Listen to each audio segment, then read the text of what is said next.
My name's Aaron Leifer. Aaron, where are you from? Originally, I'm from Fresno, California. I live in San Francisco now.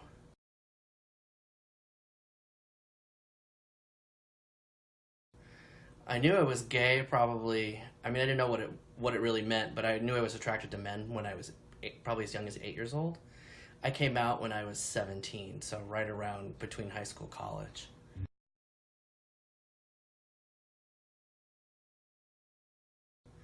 Pretty good. I mean, I consider myself very fortunate. Um, my dad's a psychologist, so it wasn't a huge surprise to him, and yeah, they were, it was hard. It wasn't easy, but I told my parents I wanted to live an open and honest life, and they were very supportive. And so I've always considered myself incredibly fortunate in that regard. Mhm.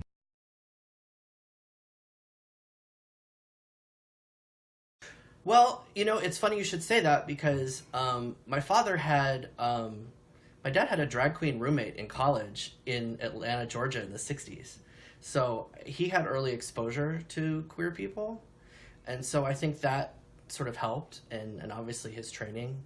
But obviously, I mean, there were a lot of people who really paved the way for making, life easier for me and certainly generations after me. Mhm.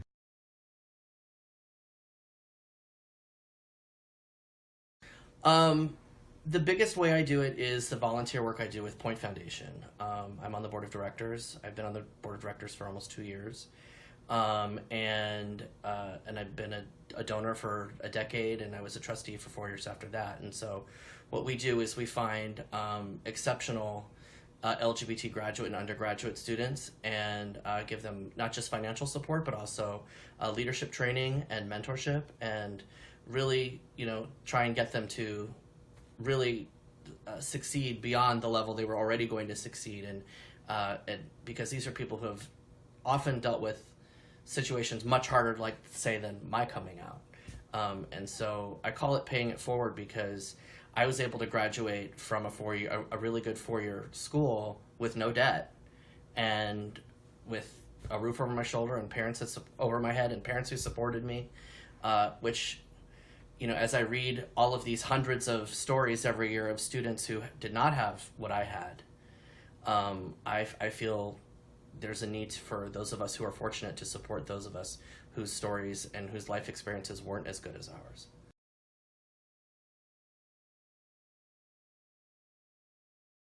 Well, I mean, it's really hard to think of the hierarchy of needs, right? I mean, if you've been kicked out of your house and you're homeless, you're not really going to think about your homework. I mean, you're trying to find food, you're trying to find basic needs and basic essentials so you can live.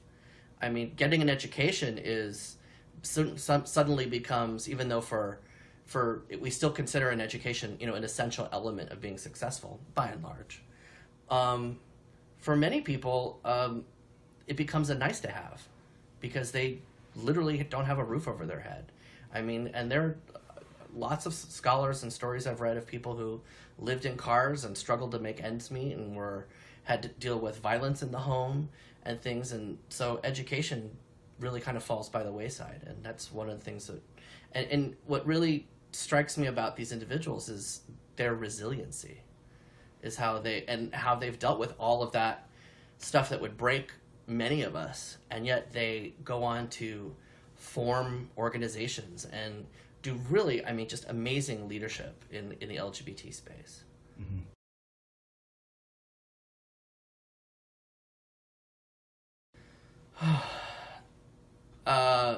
Well, I always tell people to apply, depending on what their situation is. I mean, I don't know if I would say sell them on it. I talk about what we offer. I mean, it's a very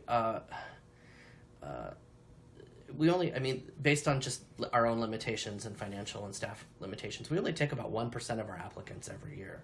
So the first thing I always tell people is if you don't get it the first time you apply, try again. But continue to look for ways to lead and continue to look for ways to advance the community forward. That's what we're really looking for. And folks who are, and look for folks who are going to make that larger impact beyond maybe just like their own work, for example. You know, are you going to be like a doctor in a private practice, or are you going to be a doctor that's practicing trans medicine in rural Mississippi, you know, where you're going to have that larger impact? And so, but, you know, the stories of our scholars, I think that's really where the rubber meets the road. And so we try to, you know, really publicize a lot of the work that they're doing and the stories that they have, so that those coming behind them will see, wow, these people have dealt with some really really insane stuff, and if they can, I can too.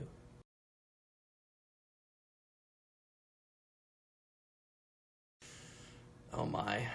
Well, it's always funny when you say the phrase, it's not rocket science. Well, one of our alums is a rocket scientist, and that was actually one of the first fundraisers I went to, was this person talking about learning rocket science in Russia, and then when they came out as queer, they actually had to leave Russia, and then they wound up at Stanford and did all sorts of amazing work there. That's something I'd really have to think about, because they do so many different things. I mean, we have law students who are working with LGBT asylum seekers in the Middle East. We have amazing published authors in fiction and nonfiction. A gay historian who put together an online museum exhibit of LGBT T-shirts throughout history. I mean, and it's just amazing to see how there's so many different ways people can be truly exceptional, and express that their exceptional nature. I mean, amazing women in STEM, as we talked about, who are just, the way they can just take stuff that's really can be so very dense, like physics, and then distill it down and just make it, you can tell they're just going to be excellent teachers and communicators. Okay, awesome. Thank you.